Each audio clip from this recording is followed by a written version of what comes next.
ایک اور حدیث مبارکہ، کیونکہ علم والے تو بہت کامل ہوتے ہیں، بہت بڑا مقام ہے ان کا، ایک حدیث مبارکہ عرض کرنا چاہوں گا: خیرکم من تعلم القرآن وعلمہ، تم میں سے بہترین وہ ہے جو قرآن پاک سیکھے اور دوسروں کو سکھائے۔ کیونکہ استاد ایک چھوٹی سی بات نہیں ہوتی، استاد ایک بہت بڑا مقام رکھتا ہے۔ ان کا استاد کا کام کیا ہوتا ہے؟ جس انسان کو کسی چیز کا نہیں پتہ اس چیز کو سکھا دینا۔ سب سے بڑی بات یہ ہے کہ وہ استاد سب سے بہترین ہے، وہ قرآن پاک کو سیکھے اور سکھائے۔ اس سے پہلے سیکھنے کا اس لیے حکم دیا کیونکہ جو انسان سیکھا ہوا کوئی چیز نہ ہو وہ دوسروں کو کیسے سکھا سکتا ہے؟ اس لیے اللہ کے نبی نے فرمایا بہترین انسان وہ ہے۔ اس سے معلوم ہوا کہ اگر ہم حقیقت بات کو، قرآن و حدیث کو سیکھیں گے اور سکھائیں گے تب ہم بہترین ہوں گے۔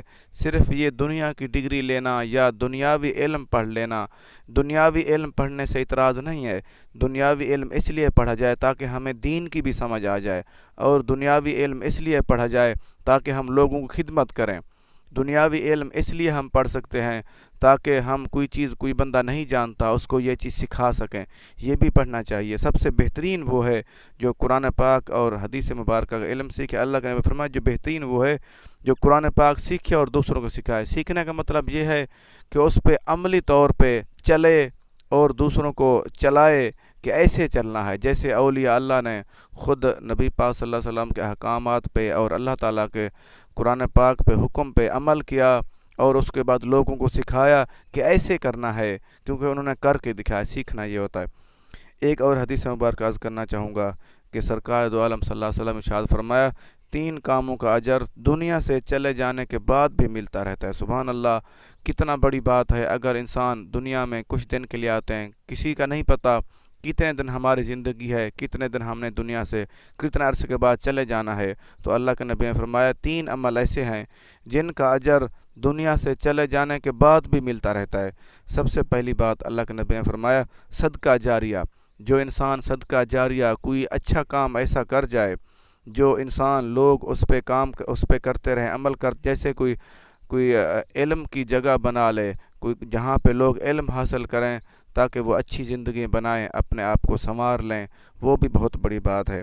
دوسری چیز علم نافع۔ اگر کوئی بندہ کوئی استاد ہو، کسی کو علم نفع دینے والا، فائدہ دینے والا علم سکھا لے اور اس کو بھی فائدہ ملتا رہے گا، اس کی نسلوں کو بھی فائدہ ملتا رہے گا، اللہ کے نبی نے فرمایا اس کو بھی اجر ملتا رہتا ہے دنیا سے جانے کے بعد۔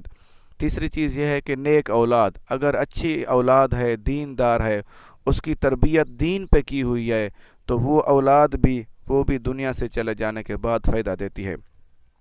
ایک اور حدیث مبارکہ عرض کرنا چاہوں گا کہ سرکار دو عالم صلی اللہ علیہ وسلم نے ارشاد فرمایا بہترین صدقہ یہ ہے کہ آدمی علم سیکھے اور دوسرے مسلمان بھائیوں کو سکھائے۔ اس سے معلوم یہ ہوا کہ انسان پہلے خود طالب علم بنے، اس کے بعد استاد بن کر لوگوں کو سکھائے، لوگوں کو اچھی تربیت دے، لوگوں کو اچھی باتیں سکھائے، دین کی باتیں سکھائے، جس سے ان کی دنیا اور آخرت دونوں بہترین ہو جائیں۔ یہ ابن ماجہ شریف کی حدیث ہے۔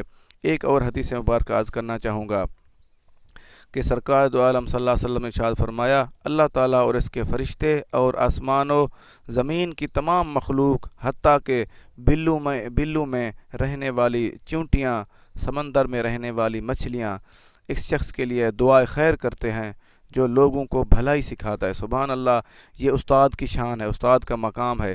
جو استاد کسی انسان کو، کسی کو بھلائی کے راستے پہ یا علم نافع سکھاتا ہے، جو فائدہ دینے والا علم سکھاتا ہے، اس شخص کے لیے کہ جو بلوں میں چونٹیاں رہتی ہیں اور جو سمندر میں رہتی ہیں مچھلیاں اور تمام مخلوق، حتیٰ کہ اللہ کے نبی نے فرمایا آسمان و زمین کی تمام مخلوق، اس سے معلوم یہ ہوا کہ اللہ تعالیٰ کے فرشتے بھی دعا کرتے ہیں، اور دوسری جو 18,000 مخلوق اللہ پاک نے پیدا کی ہے، یہ جو درخت ہیں، چرند پرند، جو بھی چیزیں ہیں، اس شخص کے لیے دعائے خیر کرتی ہیں جو لوگوں کو علم سکھائے اور بھلائی سکھائے۔